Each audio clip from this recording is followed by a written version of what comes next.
Good morning dear children आज हम पढ़ेंगे चेंजिंग कल्चरल ट्रेडिशन पार्ट से, है ना। The revival of Italian cities. Okay, the revival of Italian cities.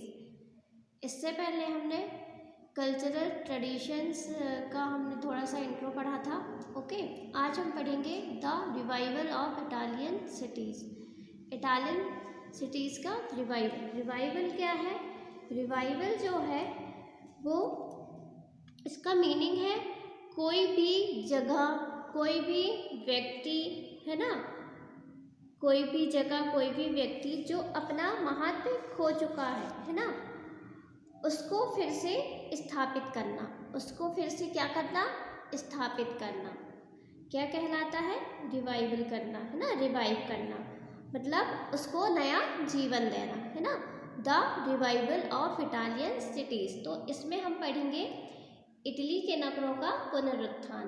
Okay, the revival का meaning आप लोगों को समझ में आ गया। ओके, कि जो कोई भी जगह, व्यक्ति जो अपना महत्व खो चुका है ना, उसको फिर से स्थापित करना, रिवाइव करना मतलब उसको नया जीवन देना। क्या करना? उसको नया जीवन देना, है ना।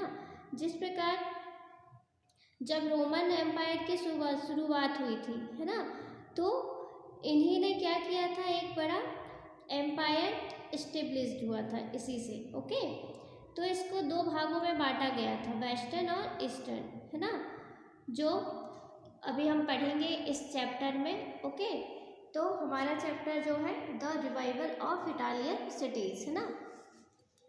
After the fall of western Roman empire many of the towns that had been political and cultural centers in Italy fell into ruin।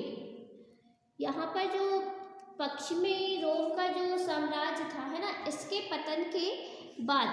पतन के बाद जब इटली के राजनीतिक और सांस्कृतिक केंद्रों का विनाश हो गया, है ना, जब इनका विनाश हो गया तो उस समय यहाँ पर कोई भी एकीकृत सरकार नहीं थी। यहाँ पर एकीकृत सरकार नहीं थी। Okay, there was no unified government and the Pope in Rome. और यहाँ पर जो रोम का जो पोप था, है ना, रोम का पोप जो अपने राज्य में बेशक सार्वभौम था और समस्त यूरोपीय राजनीति में इतना वह मजबूत नहीं था। यूरोपीय राजनीति जो थी उसमें वह इतना मजबूत नहीं था।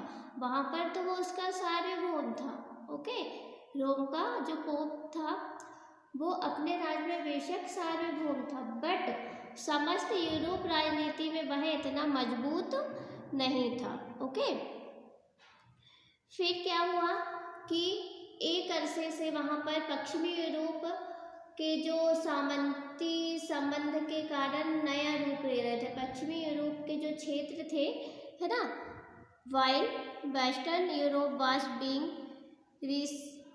Received by feudal bonds and unified under the Latin Church and Eastern Europe under the Byzantine Empire. Okay, और यहाँ पर जो इसी समय पूर्वी यूरोप के बाइजेंटाइन साम्राज्य के शासन में ये बदल रहा था। क्यों बदल रहा था? क्योंकि वहाँ पर जो कुछ पश्चिम में इस्लाम का एक सभ्यता का जो निर्माण कर रहा था, उस समय इटली एक कमज़ोर देश था, है ना। क्यों कमज़ोर देश था? कमज़ोर इसलिए था क्योंकि वह अनेक टुकड़ों में बटा हुआ था, है ना। और इन्हीं परिवर्तनों के कारण जो इतालवी संस्कृति थी, है ना, उसने इसके पुनरुत्थान में, है ना, इसको जीवित करने में क्या की? इनकी हेल्प की, सहायता की। ओके, इटली को पुनरुत्थान में, उसको पुनः जीवित करने के लिए जो इस्लामिक कंट्री थी, है ना, उसने क्या की? मेहनत की और उसको सहायता प्रदान की। इतालवी जो संस्कृति है ना, उसने उसके पुनरुत्थान में सहायता प्रदान की। With the expansion of trade between the Byzantine Empire and the Islamic countries, the ports on the Italian coast revived. Byzantine साम्राज्य और इस्लामी देशों के बीच जब व्यापार बढ़ने लगा तो जो इटली के तटवर्गी जो बंदरगाह थे ना वो क्या हो गए, पुनर्जीवित हो गए। ओके, क्यों हो गए? क्योंकि व्यापार के बढ़ने के कारण काफ़ी प्रभावित हुआ इटली। ओके, और 12वीं शताब्दी में जब मंगोलों ने चीन के साथ रेशम का व्यापार आरंभ किया तो इसके कारण क्या हुआ, जो पश्चिमी यूरोपीय देश थे है ना, उनको व्यापार से बढ़ावा मिला। ओके, और वो इटली के नगरों ने इसके चलते इसमें क्या की, मुख्य भूमिका निभाई। ओके,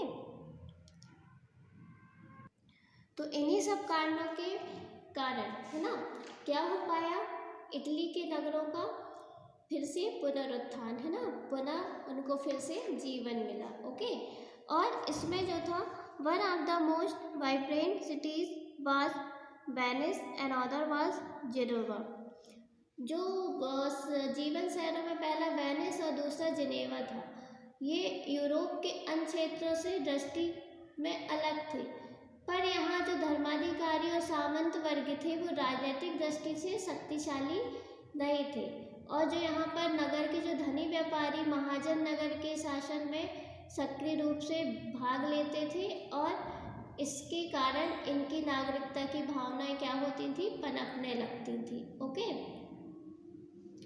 इसलिए यहाँ जो भी यहाँ नगरों के निवासी थे वो अपने यहाँ के नागरिक कहने में गर्व का अनुभव करते थे। ओके, तो इस तरह से क्या हुआ, इटली के नगरों का फिर से पुनरुत्थान संभव हो पाया। तो आपको इसी चैप्टर के एक बार और पढ़ना है। ओके, और नेक्स्ट डे हम द सिटी स्टेट के बारे में पढ़ेंगे। Okay, bye students.